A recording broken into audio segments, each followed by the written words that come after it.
আল্লাহ তুমি আমাকে কাদের হাতে ন্যস্ত করলা, আল্লাহ তুমি আমাকে কাদের হাতে ন্যস্ত করলা। ইলা আদুইন বাঈদিন ইয়াতাহাজ্জামুনি, আমাকে ঘর থেকে এত দূরে এনে, সেই মক্কা থেকে কত দূরে, আমাকে ঘর থেকে এত দূরে নিয়ে এসে আল্লাহ তুমি তোমার শত্রুদের হাতে আমাকে ন্যস্ত করলা। ইয়াতাহাজ্জামুনি, যারা চতুর্দিক থেকে আমাকে পাথর মারতেছে। কি আবেগ তোমার মধ্যে, কি ভাষা, কি লাফজ। ইলা আদুইন বাঈদিন ইয়াতাহাজ্জামুনি, তুমি আমাকে আল্লাহ ঘর থেকে বের করে এত দূরে নিয়ে আসলা, শত্রুদের হাতে সমর্থ করলা, তারা আমাকে চতুর্দিক থেকে পাথর মারতেছে।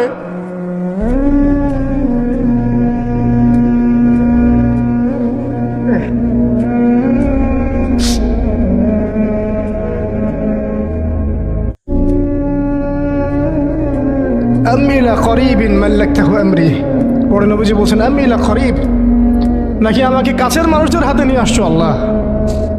আল্লাহ তুমি কি আমাকে কাছের মানুষদের হাতে উঠাই দিয়েছ। মাল্লাকতাহু আমরি, যারা আমার ভালো মন্দের কাজের মালিক হয়ে গেছে। এইভাবে দোয়া করতে লাগলেন নবী সাল্লাল্লাহু আলাইহি ওয়াসাল্লাম। আল কোরআনে বর্ণিত একমাত্র সাহাবীর নাম হচ্ছে যায়েদ ইবনে হারেসা রাদিয়াল্লাহু আনহু। আমাদের এখানে যে ইয়াং ছেলেরা বসে আছেন সবার জন্যে যায়েদ বিন হারেসা রাদিয়াল্লাহু আনহু মহব্বত, ত্যাগ, ভালোবাসা, জীবন উৎসর্গের এবং জীবনের লক্ষ্য খুঁজে পাওয়ার একটা মূর্ত প্রতীক হতে পারে। একটু মনোযোগের সাথে অংশটা শোনেন, এটা শেষ অংশ। একমাত্র সাহাবী আল কোরআনে বর্ণিত যার নাম আল কোরআনে এসেছে তিনি হচ্ছেন যায়েদ বিন হারেসা রাদিয়াল্লাহু আনহু। তার বাবার নাম হারেসা। ঘটনা এমন ছিল যে ছোটবেলায় তার মা তাকে নিয়ে এক জায়গায় যাচ্ছিলেন। তো আগে তো ওই যে ডাকাতি হতো, জলদস্যুর আক্রমণ করতো না, এরকম তাঁবুর মধ্যে আক্রমণ হয়েছে এবং তার মায়ের কাছ থেকে সন্তানকে কেড়ে নিয়ে চলে গেছে। মায়ের জন্য কত কষ্টকর এটা। সন্তানের মহব্বত, এটা তো বাবা মারাই বুঝবে সন্তানের প্রতি মহব্বত কাকে বলে, সন্তানকে ছেড়ে থাকার কষ্ট, এটা যারা বাবা মা হয়েছেন তারাই তো বুঝবে। তো এদিকে বাবা মা পাগল প্রায়, সন্তানকে খুঁজে পাওয়া যাচ্ছে না, আর দস্যুরা তাকে নিয়ে ওকাস বাজারে বিক্রি করে দিয়েছে। কোন বাজারে? ওকাস। এটা ছিল মক্কায় একটা বাজার, ওখানে মেলা হতো, ওকাস, ওখানে বিক্রি করে দিয়েছে। তো ঘটনাক্রমে তখন তার বয়স মাত্র কত হবে, 8 থেকে 10 বছর। ঘটনাক্রমে তাকে খরিদ করেছেন খাদিজা রাদিয়াল্লাহু আনহা। খাদিজা রাদিয়াল্লাহু আনহার আত্মীয়, খাদিজা রাদিয়াল্লাহু আনহার আত্মীয়। তখন কিন্তু নবী সাল্লাল্লাহু আলাইহি ওয়াসাল্লাম নবুয়ত পান নাই, মানে ওহী আসেনি এখনো, বিয়েও হয়নি এখনো। খাদিজা রাদিয়াল্লাহু আনহার সাথে এখনো বিয়ে হয় নাই। তো তার আত্মীয় তাকে কিনে নিয়ে আসছেন, এনে খাদিজা রাদিয়াল্লাহু আনহার খেদমতে দিয়ে দিয়েছে। খাদিজা রাদিয়াল্লাহু আনহার সাথে যখন নবী সাল্লাল্লাহু আলাইহি ওয়াসাল্লাম বিয়ে হলো তখন তো তার বয়স 40, আর আমাদের নবী সাল্লাল্লাহু আলাইহি ওয়াসাল্লামের বয়স 25। এটা বাংলাদেশে হইলে বাংলাদেশের মানুষ মেনে নিত না, তালাক করাই ছাড়ত অনলাইনের মাধ্যমে। কথা বুঝতে পারছেন? যদিও দুজন সুখী, যদিও ধরেন দুজন সুখী একে অপরকে পেয়ে। এখন যদি আমাদের এখানে কোনো ভাই 40 বছর বয়সের কোনো মেয়েকে বিয়ে করে, যার নিজের বয়স হচ্ছে 20 বা 25, সমাজই ওকে তালাক দেওয়া ছাড়বে, যদিও সে ওই মেয়ের সাথে সুখী। বিয়ে কেন্দ্রিক যত জাহালাত, এগুলোই দূর হয় নাই সমাজ থেকে এখনো। রাসূল সাল্লাল্লাহু আলাইহি ওয়াসাল্লামের সাথে বিয়ে হলো, বিয়ে হওয়ার পরে এমন হয় না যে আপনি কাউকে বিয়ে করেছেন এবং আপনার তাকে খুব পছন্দ হয়েছে, দুজনকে বেশ সন্তুষ্ট আর কি, তেমন আপনি চান না তাকে কিছু হাদিয়া দিতে, হাদিয়া তোফা দিতে মন চাবে না? হাদিয়া দিয়ে কি আবার কেউ ফেরত নেয়? হাদিয়া তোফা দিতে তো মন চাবে। খাদিজা রাদিয়াল্লাহু আনহা হাদিয়া দিচ্ছেন নবী সাল্লাল্লাহু আলাইহি ওয়াসাল্লামকে যে হে মুহাম্মদ, আমার খুব প্রিয় একজন দাস আছে, আমার খুব প্রিয় একজন দাস আছে এবং তার চেহারা দেখেই আমি বুঝতে পারি যে সে খুব বুদ্ধিমান এবং সে খুব সৎ। চেহারা দেখলে বোঝা যায় না মানুষের? চেহারা কিন্তু কথা বলে, চেহারাও কথা বলে, তবে দেখার চোখ থাকতে হবে, দেখার মতো চোখ থাকতে হবে। গুনাহের চোখ দিয়ে তো কারো চেহারা পড়ার সুযোগই নাই। যেমন আনাস রাদিয়াল্লাহু আনহু, তার জন্য নবী সাল্লাল্লাহু আলাইহি ওয়াসাল্লাম দোয়া করে দিয়েছিলেন না? তার মা দেখেই চিনে ফেলছেন যে হ্যাঁ উনি শেষ নবী, এই চেহারা কোনো মিথ্যাবাদের চেহারা না। এরকম করে কথা বলা হচ্ছে, ইয়া রাসূলুল্লাহ আমার ছেলের জন্য দোয়া করে দেন। আব্দুল্লাহ বিন সালাম রাদিয়াল্লাহু আনহু ইহুদি ছিলেন, যখন নবীজি মদিনায় গিয়েছেন তার চেহারা দেখেই তিনি বুঝে ফেলছেন যে তিনি শেষ নবী। এই চেহারা কোনো মিথ্যাবাদী চেহারা হতে পারে না। ওই চোখ থাকতে হবে এবং ওই কলব থাকতে হবে পড়ার জন্যে। তো খাদিজা রাদিয়াল্লাহু আনহা হাদিয়া দিয়েছেন যে আমার খুব প্রিয় একজন দাস আছে যায়েদ। তো নবী সাল্লাল্লাহু আলাইহি ওয়াসাল্লাম এটাকে গ্রহণ করেছেন। হাদিয়া গ্রহণ করে তিনি দেখেন যায়েদ বিন হারিসা রাদিয়াল্লাহু আনহুর তাকদীরটা কেমন হলো। স্থলদস্যুদের হাত থেকে ওকাস বাজার থেকে চলে আসলো কোথায়? খাদিজা রাদিয়াল্লাহু আনহার বাসা, সেখান থেকে নবী সাল্লাল্লাহু আলাইহি ওয়াসাল্লামের সহবতে। চিন্তা করা যায়? এই তাকদীর তো ইউসুফ আলাইহিস সালামের চেয়েও কম সৌভাগ্যের না। ইউসুফ আলাইহিস সালামের কি হয়েছে? ভাইয়ের ষড়যন্ত্র, সেখান থেকে কূপ থেকে রাজপ্রাসাদ, সেখান থেকে জেল থেকে আবার রাজপ্রাসাদ, তারপরে তো পুরো মিশরের বড় একটা অংশের রাজনৈতিক দায়িত্ব, এবং সেখান থেকেই বনু ইসরাইল পরে আবার মিশরে আসলো। অন্য একদিন আলোচনা করবো ইনশাআল্লাহ। এখানে যায়েদ ইবনে হারিসা রাদিয়াল্লাহু আনহার তাকদীর কেমন? অনন্য সাধারণ, এত চমৎকার যে এটা তো ঈর্ষণীয়। আলী রাদিয়াল্লাহু আনহু ছাড়া এমন তাকদীর তো মনে আর কেউ পান নাই, যে নবী সাল্লাল্লাহু আলাইহি ওয়াসাল্লামের ঘরের মধ্যে তিনি সবসময় তার সাথে তার খেদমত করছেন। শুধু তাই না, নবী সাল্লাল্লাহু আলাইহি ওয়াসাল্লাম তাকে নিজের পুত্র বানিয়ে নিলেন। যায়েদ আমার পুত্র, যায়েদ আমার ছেলে। দাস রাখলেন না। যখন তিনি যায়েদ বিন হারিসা রাদিয়াল্লাহু আনহুকে পেলেন, সবার সামনে এলান করে দিলেন যে সে আমার দাস না, ও আমার ছেলে, যায়েদ আমার ছেলে। নবী সাল্লাল্লাহু আলাইহি ওয়াসাল্লাম বলছেন যায়েদ আমার ছেলে, বলছেন যে আমি তাকে ভালোবাসি, ও আমাকে ভালোবাসে। অথবা একটাকে এভাবে আসছে যে আমি তার উত্তরাধিকারী, সে আমার উত্তরাধিকারী। যায়েদ বিন হারিসা রাদিয়াল্লাহু আনহুর লকব ছিল হিব্বু রাসূলিল্লাহ, রাসূল সাল্লাল্লাহু আলাইহি ওয়াসাল্লামের প্রিয় ভাজন। আর যায়েদ বিন হারিসা রাদিয়াল্লাহু আনহুর ছেলের নাম ওসামা বিন যায়েদ।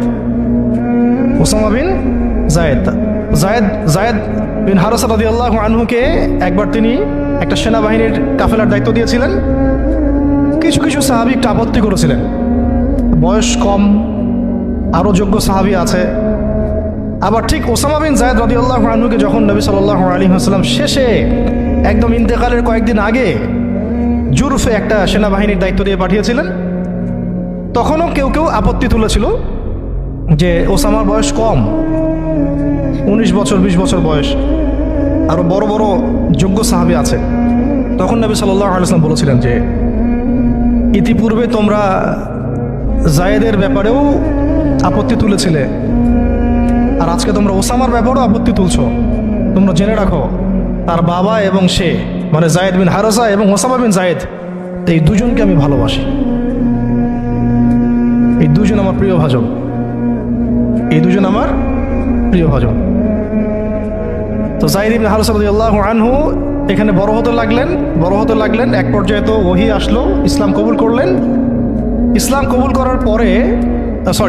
করার আগে একটা ঘটনা ছিল, ওইটা ভুলে গেছিলাম, দেরি হচ্ছে কি? আচ্ছা, ইসলাম কবুল করার আগে একবার তার বাবা মা তার খোঁজ পেয়েছিলেন। হজ করতে আসছেন কিছু মানুষ মক্কায়, তখন হজমরা ছিল বিকৃত, এসে দেখছে যে এই তো যায়েদ। তো ফিরে গিয়ে তার বাবাকে খবর দিছে, যায়েদকে দেখলাম মক্কায়। তো তার বাবা আসছেন হারিসা, ঠিক আছে, এসে চিনতে পারছেন আমার ছেলে। তো মুহাম্মদ সাল্লাল্লাহু আলাইহি ওয়াসাল্লামকে বলেছেন যে আমার ছেলেকে আমি কিছু মুক্তিপণের বিনিময়ে নিয়ে যেতে চাই। তো নবী সাল্লাল্লাহু আলাইহি ওয়াসাল্লাম বলেছেন ঠিক আছে, মুক্তিপণ লাগবে না, আমি আপনাদেরকে আরো সহজ একটা অপশন দিচ্ছি। আপনার ছেলেকে ডাকি, সে যদি আপনাদের সাথে যেতে চায় তাহলে কোনো টাকা পয়সা লাগবে না, এমনি নিয়ে যাবেন। যদি যেতে না চায় তাহলে আমার কিছু করার নেই। তখন তার বাবার সামনে তার ছেলেকে আনা হলো, বলা হলো যে ওনাদেরকে চিনতে পারো? হ্যাঁ, উনি আমার বাবা হারসা, উনি আমার চাচা, উনি আমার মামা, এভাবে বলছেন। তো তার বাবা বলছেন যে আমার সাথে চলো বাসায়। সরাসরি বাবাকে বলে দিলেন যে আমি আপনার সাথে যেতে পারবো না, আমি মুহাম্মদ সাল্লাল্লাহু আলাইহি ওয়াসাল্লামের সাথে থাকতে চাই। বাবা বলছে এ কেমন কথা, নিজের বাবার সাথে যাবা না, নিজের বাবার পরিবারে যাবা না, বাবার ঘরে যাবা না, উনি তো তোমার আপন কেউ না। যায়েদ ইবনে হারসা রাদিয়াল্লাহু আনহু বলছেন যে আমি তার মধ্যে এমন কিছু দেখেছি যে আপনারা কেউ দেখতে পারবেন না। এটা সম্পর্ক, মহব্বত, এগুলোকে সম্পর্ক বলে, মহব্বত বলে। অথচ কেউ কাউকে চিনে না, মানে কেউ কারোর সাথে কারো রক্তের সম্পর্ক নাই। আর নবী সাল্লাল্লাহু আলাইহি ওয়াসাল্লাম তাকে বললেন তখন যে যায়েদকে আমি মুক্ত করে দিয়েছি। যায়েদ আমার দাস না, যায়েদ আমার ছেলে, যায়েদ আমার ছেলে, আমি তার উত্তরাধিকারী, সে আমার উত্তরাধিকারী, আমি তাকে ভালোবাসি। তার উপাধি হয়ে গেল হিব্বু রসুলিল্লাহ, রসুলের প্রিয় ভাজন। সবাই তাকে এই নামে ডাকা শুরু করলো, রাসূলের প্রিয় ভাজন, রাসূল তাকে ভালোবাসে, রাসূল তাকে ভালোবাসে, রাসূল তাকে ভালোবাসে। আর আমি বলছি রাসূল কে? সাল্লাল্লাহু আলাইহি সাল্লাম, যাকে আল্লাহ ভালোবাসেন। রাসূল কে? যাকে আল্লাহ ভালোবাসেন। তো এখন যখন নবুয়ত প্রাপ্ত হলেন, তখন আপনারা তো সবাই জানেন যে প্রথম 13 বছর মক্কায় কাটানো হয়েছে। এই প্রথম 13 বছরে যে কি পরিমাণ নির্যাতন সহ্য করতে হয়েছে, এটা ভাষায় প্রকাশ করার কোনো কিতাব পাওয়া যাবে না। আর এটা লেখার মতো কোনো কলম নাই, কোনো হাত নাই। ওইগুলো নিয়ে আমরা ইনশাল্লাহ পরে কথা বলবো। আজকে শুধু একটা দুইটা জায়গা বলতেছি। একটা সফর ছিল তাইফের সফর। কিসের সফর? এই যে হুট করে শুনলেন তাইফের সফর। তাইফের সফরের আগে 10 বছর আছে। এই 10 বছরে এত নির্মম নির্যাতন সহ্য করতে হয়েছে, যেটা তাইফ পর্যন্ত যেতে রাসূল সাল্লাল্লাহু আলাইহি ওয়াসাল্লামকে বাধ্য করেছে। মক্কার অবস্থা কোন ঠাসা, মানে অত্যাচার হতে হতে হতে হতে এমন একটা অবস্থা, সাহাবীদেরকে চোখের সামনে শহীদ করা হচ্ছে। বেলাল রাদিয়াল্লাহু আনহুকে এইভাবে নির্যাতন করা হচ্ছে। সুমাইয়া রাদিয়াল্লাহু আনহাকে মেরে ফেলা হলো, শহীদ করা হলো। গরিব সাহাবীদেরকে নির্যাতনের স্টিম রোলার চালায় দেওয়া হচ্ছে। এক পর্যায়ে বাধ্য হয়ে অনেক সাহাবী আবিসিনিয়াতে চলে গেলেন, ইথিওপিয়ায়। আবার 3 বছর নবী সাল্লাল্লাহু আলাইহি ওয়াসাল্লাম এবং বনু হাশিমকে বয়কট করা হলো, মনে আছে? একদম বয়কট করা হলো 3 বছর। গাছের ছাল পাতা খেয়ে সাহাবীরা থাকা শুরু করলেন। চতুর্দিক থেকে রাস্তা বন্ধ, সামাজিক নির্যাতন, রাজনৈতিক নির্যাতন, গালিগালাজ, আপনজনদের মানে গীবত, তহমত, একেবারে পাথর নিক্ষিপ্ত চলতেছেই চতুর্দিক থেকে। আবু লাহাব, আবু জেহেল, আবু সুফিয়ান সবাই উঠে পড়ে লাগছে, পুরো সমাজ বিরুদ্ধে চলে গেছে। এরকম হালত বোঝার জন্যও ওইরকম সিচুয়েশন ফেস করা দরকার। এটা পড়ি আমরা তো এগুলো পড়ি, এগুলো তো আমরা বুঝি না, উপলব্ধি করতে পারি না, কারণ আমরা এই ফেজগুলো দিয়ে যাই নাই। যারা টুকটাক গিয়েছেন তারা কিছু রাজ করতে পারেন। আর এরকম একটা অবস্থায় যখন চতুর্দিক থেকে রাস্তাটা বন্ধ মনে হচ্ছে, তখন নবী সাল্লাল্লাহু আলাইহি ওয়াসাল্লাম তায়েফে গিয়েছিলেন, তায়েফের 3টা বড় বড় গোত্রকে দাওয়াত দিতে। উদ্দেশ্য হচ্ছে তায়েফবাসী যদি ইসলাম কবুল করত, তাহলে মক্কার এই কুরাইশদের বিরুদ্ধে একটা বড় সাপোর্ট পাওয়া যেত। ঠিক আছে, এটা কিন্তু একটা হিজরত, এটাও কিন্তু একটা হিজরত। এর আগে একটা হিজরত হয়েছে আবিসিনিয়াতে, তায়েফেও। এটাতে ওই সাফল্যটা আসে নাই, তায়েফবাসী ইসলাম কবুল করে নাই। পরবর্তীতে আল্লাহ পাক মদিনাবাসীকে কবুল করেছেন। ওগুলো আমরা পরে আস্তে আস্তে আলোচনা আনবো ইনশাআল্লাহ। আজকে শুধু এতটুকু বলছি তায়েফের কথাটা। এইখানে সময়টা চিন্তা করবেন, এই সময়টা ছিল জুন জুলাই মাস, জুন বা জুলাই মাসের মতো অবস্থা।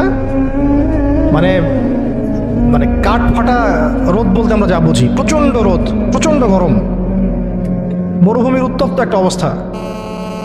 এই অবস্থায় মক্কা থেকে তায়েফের ডিস্টেন্স হচ্ছে প্রায় 100 কিলোমিটার, প্রায় 100 কিলোমিটার। যারা তাইফে গিয়েছেন তারা হয়তো জানবেন, এটা পাহাড়, মানে মাটির নিচ থেকে তাইফ শহরটা দেখা যায়। এই যে পাহাড়ের গা বেয়ে যে উঠতে হয়, এখন তো গাড়ি